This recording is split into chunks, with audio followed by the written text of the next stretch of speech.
Kembali lagi di Cerita Cinta Channel. Jangan lupa like, comment, and subscribe ya. Terima kasih. Setelah selesai mengantar dokter yang memeriksa Alena, Abian masuk kembali ke dalam kamarnya. Dia melihat wajah Alena yang terlihat pucat dengan perasaan tak menentu. Di satu sisi, dia begitu senang wanita itu sakit karena perbuatannya. Tapi di satu sisi lainnya, Abian merasa tidak tega melihat sahabatnya itu menderita. Ya, dulu mereka bersahabat dekat, bahkan karena Alena, dia bisa bersama dengan cinta sejatinya Alana. Dan seandainya saja kejadian malam itu tidak pernah terjadi, Abian yakin mereka akan menjadi adik dan kakak ipar yang kompak.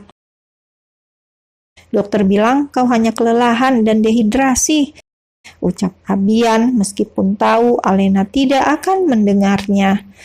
Jangan sakit lagi, karena jika sakit aku tidak bisa menyiksamu. Abian tahu apa yang dikatakannya barusan sangat kejam dan tak berperasaan. Tapi hanya itu yang bisa ia katakan pada Alena, karena sampai kapanpun kata-kata cinta atau sayang tidak akan pernah ia ucapkan. Meskipun wajah Alena serupa dengan kekasihnya, tapi yang ada di hati Abian hanya Alana seorang. Sedangkan untuk Alena, dia hanya memiliki rasa dendam dan kebencian. Aku dan Alana mungkin tidak akan pernah bisa bersatu lagi. Begitupun kita. Aku akan melepasmu setelah kau hancur. Setelah mengatakan itu, Abian keluar dari kamar, meninggalkan Alena yang masih terbaring di atas ranjang. Dia tidak mau bersusah payah menjaga Alena karena merasa sudah cukup dengan memanggil dokter dan menyuruh Ben untuk menebus obatnya. Keesokan harinya, Alena membuka kedua matanya dengan perlahan mencoba untuk duduk, namun kembali berbaring karena tidak kuat menahan berat badannya sendiri. Jam berapa ini? Alena menatap ke atas nakas, melihat jam yang sudah menunjukkan pukul 9 pagi. Ya ampun, kenapa aku bisa? Ia terdiam saat mengingat kembali kejadian tadi malam, di mana Abian memperlakukan dirinya dengan kasar dan berakhir dengan tidak sadarkan diri.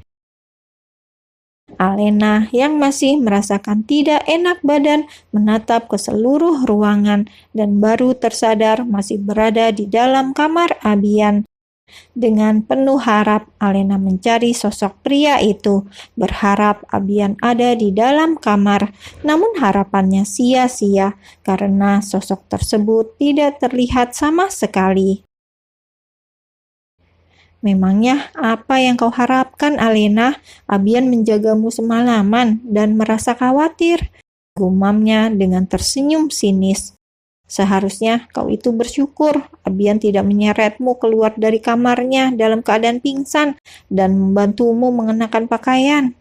Karena tadi malam Alena ingat betul, pingsan dengan keadaan telanjang tanpa satu helai benang pun. Di saat Alena termenung meratapi hidupnya, ia terkejut saat mendengar suara pintu yang diketuk dari luar. Nona, boleh aku masuk? Alena terdiam sesaat, mencoba bersandar di headboard sebelum memperbolehkan asisten rumah tangganya untuk masuk. Ya, mereka memiliki asisten rumah tangga satu orang, namun hanya datang di pagi hari dan pulang di sore hari. Tapi asisten rumah tangga itu hanya mengerjakan keperluan Abian, tidak untuk yang lainnya, karena membereskan rumah dan lainnya dikerjakan oleh Alena.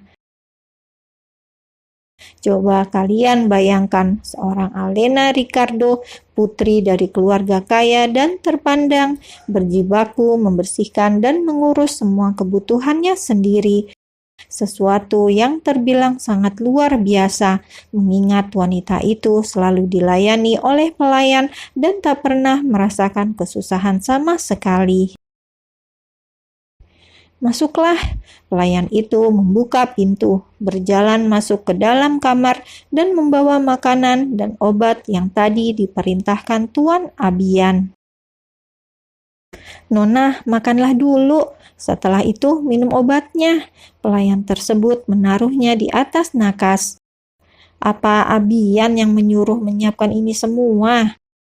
Tanya Alena dengan raut wajah yang bahagia karena akhirnya Abian memperhatikan dirinya yang tengah sakit.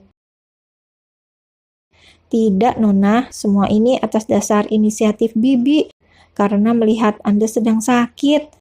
Bohong pelayan tersebut karena sebenarnya Tuan Abianlah yang menyuruhnya untuk membuat bubur dan memberikan obat. Hanya saja Tuan Abian memberi perintah untuk tidak mengatakan yang sebenarnya pada Nona Alena. Oh, rasa bahagia di hati Alena lenyap seketika saat mengetahui yang sebenarnya. Cepatlah dimakan, Nona. Setelah itu kembali ke kamar, karena kamar Tuan Abian harus dirapihkan. Ucap pelayan tersebut dengan tidak enak hati karena sudah mengusir Nona Alena. Tapi semua itu harus dilakukannya karena tidak ingin membuat Tuan Abian marah. Tanpa banyak kata, Alena menurunkan kedua kakinya dari atas ranjang, berjalan hendak keluar kamar.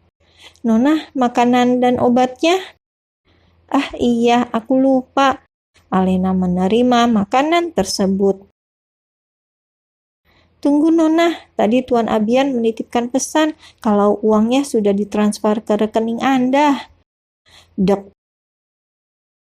Alena sempat menghentikan langkahnya, namun kembali berjalan meskipun dengan langkah perlahan dan hati yang terluka.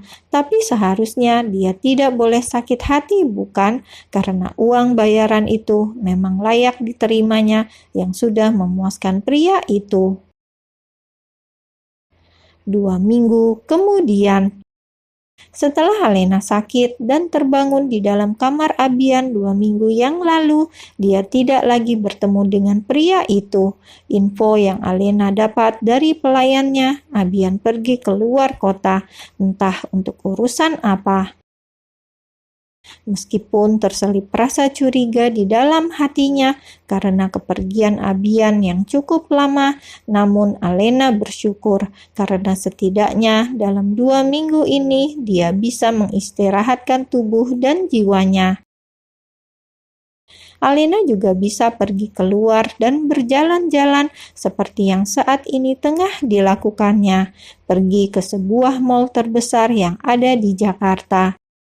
Meskipun tidak berbelanja karena tidak ingin uangnya habis dengan percuma, karena tabungan yang ia miliki hanya tersisa dari pemberian Abian. Jangan tanyakan tabungan pribadi dan semua kartu pemberian kedua orang tuanya, karena semua itu sudah ia tinggalkan saat keluar dari mansion. Abian? Alena yang tengah melewati kafe yang ada di mall tersebut menghentikan langkahnya saat melihat Abian tengah duduk di dalam dengan seorang wanita cantik yang sangat dikenalnya. Wanita itu adalah Sekar, wanita yang sengaja ibu mertuanya dekatkan dengan Abian.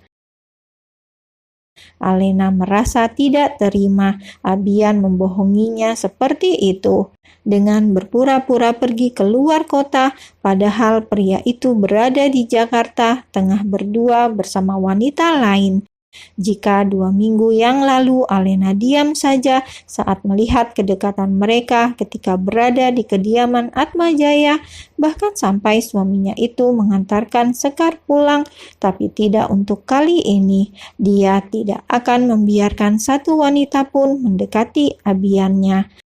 Karena Abiannya hanya milik Alena seorang. Sampai waktunya datang, baru ia yang akan melepaskan pria itu.